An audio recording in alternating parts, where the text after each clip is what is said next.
Alright, so in this question, I want to convert this fraction 7 out of 20 into a decimal.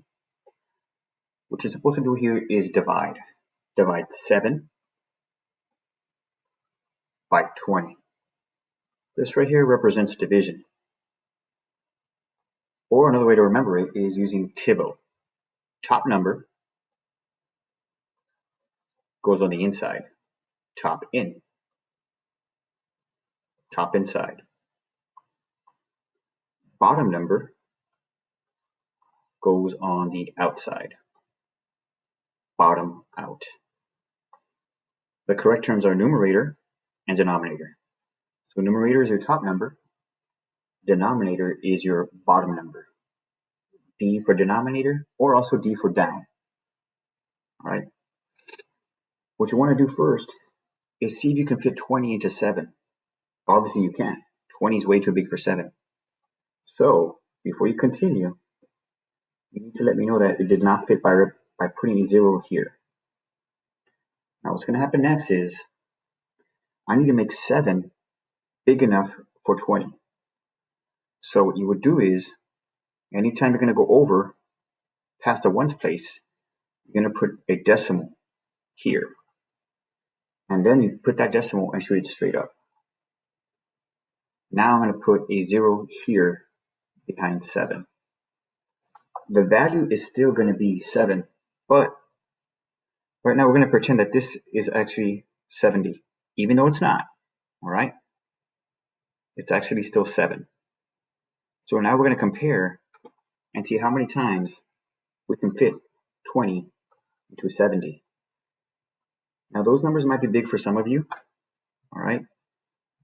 If you have trouble, I want you to imagine not seeing the zeros. Don't erase them, all right? What I mean is pretend they're not there in case these numbers are too big for you. So I'm just going to use this green square. How many times do you think 2 goes into 7? Well, that one's easy. Everyone should know that. That should be 3 times. So let's get rid of these squares. Remember, you're not supposed to erase your zeros. Especially if you got a 0 behind a decimal. Now, if both zeros were not behind decimals, then yes, you could erase your zeros to make your work easier for you. But this 0 was behind a decimal, so you're not allowed to. So now we get to continue working this out. 3 times 0 gives me 0. 3 times 2 gives me 6. Subtract, end up with 10. You're not done yet. You need to make now 10 big enough for 20. So you're going to add another 0. There's no need to add a decimal again and another 0. Just look at the number. That doesn't look right. Numbers should only have one decimal. All you need to do is just add a 0. Don't bother adding another decimal. And of course, you drop it down. You end up with 100. How many times does 20 go into 100? Again, if that is too hard for you to figure out because the numbers are big, pretend the zeros at the end are not there.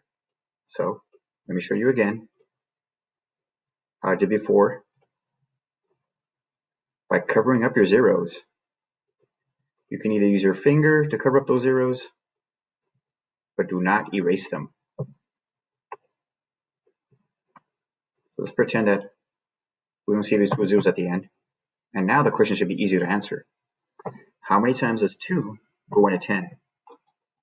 That's going to be 5 times.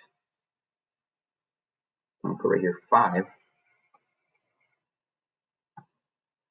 Let me get rid of these squares again.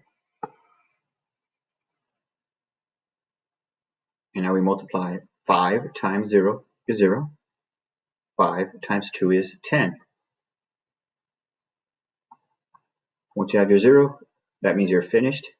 And we just finished converting 7 out of 20 into decimal 0.35. These are both equal value, except one's in fraction form, one's in decimal form. How did I do that? By division, or also known as TIBO, top in, bottom out.